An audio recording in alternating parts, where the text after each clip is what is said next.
difficult days are coming and that difficulty all around us, and what's most important is good manners. The amal of people won't save them from difficulty. Means when we describe difficulty coming, means punishment is coming on earth, punishment from Divine and through the hands of people who have no mercy, through the air, through the land, through the water, through the seas, through the mountains. Means in every direction there's going to be a difficulty constantly coming upon mankind, and the amal of people will not save them. Their amal and their actions, their deeds that they imagine to be good will not save them, and only thing that will save through hardship is good characteristic, good akhlaaq, good manners, loving characteristics. And these are why they stress and stress and stress this type of teaching. Maybe one day it enters into the heart and enters into the head, and the servant begins to understand, if not for your character you are going to be purified on this earth. If you are not purified on this earth, you will be purified in the qabr, which is 70,000 times more difficult than the purification on earth. And the easiest way to avoid these difficulties is by good mannerisms and good characteristics. And the remind always for us that the best of character, when we sit with ourselves we have to ask that within my community, because you can't have somebody from a distance testify for you. Allah is going to call the people who were with you and say that what in their hearts. He doesn't even have to call for them. We won't go into the technology for Prophet because people may not accept that. But Allah doesn't need even to call, but knows the heart of people. He knows your rank within the hearts of people, and that's what's important. He knows what people think about you, not what you think about yourself. You love yourself, you think you are the greatest ones, I included. But what they want to know and want us to know is that Allah looks to the heart and He sees in what condition people think of you. Are you an oppressor? Are you zalim? Are you angry? Are you bad akhlaaq and bad manners? Are you rude? There are people who don't give salams to people. We said last night, but everyone has to hear that. If somebody give you a salam and you don't return a salam, you are in big trouble. It's a big gunaah, and bigger gunaah from a'la haqqaiq that you don't give the salams first to people. Means you rush to give salams to people, so the angels write it for you that you're the first one. I mean just basic mannerisms of love and respect and tashrif, and teaching the children to love everyone here, to respect everyone here, not to be scared of people here like you're special and everybody else is sick. This is the school Allah sent you in to be purified before He purifies you on the street when they release what they're going to release, or purify you in the grave. So it means every day we take a hisab of ourselves. Ya Rabbi, what do people think of me? They have a test but nobody probably willing to do it, where every day we choose one person's name and we put a paper and a pencil and say, tell me what you think of that person, write it in there with no signature of who you are. In a random bowl you put all the things. If that person take that paper home, they won't stop crying. Very few will pass that test. But what do you think about that person? And everybody make their opinions and it's hidden, and everyone's going to, because the bad character of everybody is going to put very bad comments. Each one showing how bad they are by putting bad comments.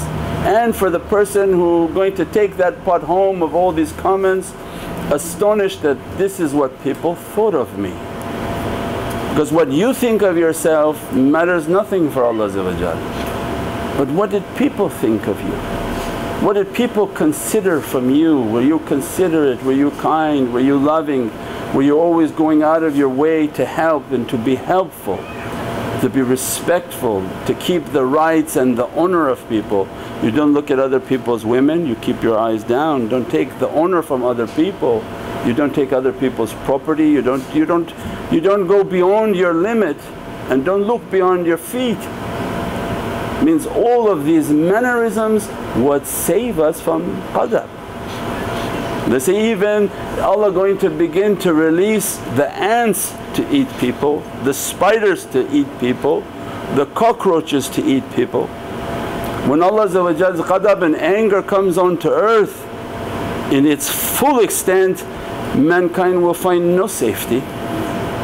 But people who have good character and good akhlaaq, they should find themselves to be very safe.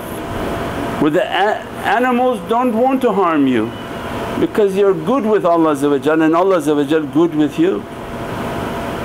That's why they keep teaching these, but it seems like people not really hearing or thinking we are talking about some other imaginary person. And one that is so important in bringing barakah into our homes is that the wife that keeps the honour and the limit of her husband. That's very important. A wife that keeps the honour and the limit of her husband means, for this understanding is that not to humiliate your husband in the presence of anyone. Means that no wife has permission to talk bad about their husband to people. No permission to mention anything wrong about their husband to anyone, because you come under the category of not holding the right of that man. Because the bad characteristic always wants to insult somebody else to make themselves look like they're great. They like to go into the ocean as they're drowning and put somebody else's head down and think that they are now getting some more air. It's not allowed.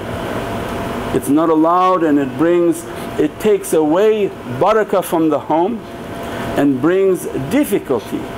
And because we are in relationships of love, if your spouse, your foot is tight to her, her foot is tight to you, if you throw the other one overboard, you're both going down. If azab come into your house, it doesn't rain on one person, the whole difficulty comes onto people's lives. So the schools of mannerisms they teach, there is a divine law and there is a wisdom in everything. When they talk about the wife keeping the limits and the honour of her husband, a big one is to never talk, never say anything about your husband unless you are going to an imam, to a shaykh and to talk for counselling. But keeping the rights and the limits and the honour like a king for your home. You have no right to bring down the honour of that man in the presence of other people and constantly complain and make jokes and make insults of that person in front of other people, and to bring the manhood of that person to be brought down. It's not allowed, it's not accepted. This is a culture that people are watching and learning from TV. They watch TV and they think it's great to insult everyone, and they think like a talk show that you should be insulting and competing in how much to insult people. And these are not the good characteristics in which Allah sent us into these lands. He sent us into these lands to show azimatullah, to show azimat al-Nabi, the greatness and the perfection of Sayyidina Muhammad. So when they look at good characteristics, they remember these are Muhammadiyun. They don't talk like that, they don't gossip like that, they keep the rights of themselves, their mothers, their sisters and their brothers and sisters in Islam. They don't overextend the right of anyone, and they keep their nobility and their good manners. Only through good manners Allah opens everything. Good manners, you read one ayah of Qur'an, Allah dress you from the reality of that Qur'an. No good manners, you can read 5 juz a day and it doesn't seem to be working. You can pray 100 rakahs a day and it doesn't seem to be working.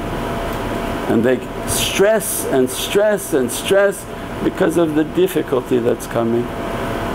With this difficulty that's coming, they want us to be safe, they want us to be good with Allah, good with Sayyidina Muhammad, good with ulul amr, and the best way to be good with them is through good characteristics. We pray that Allah always inspire within us good characteristics. Take a muhasabah every night and make a contemplation and analyze ourselves every night inshaAllah. Subhana rabbika rabbil izzati amma yasifoon wa salaamun alal mursaleen walhamdulillahi rabbil alameen bi hurmati Muhammadan Mustafa wa bi sirri Suratul Fatiha.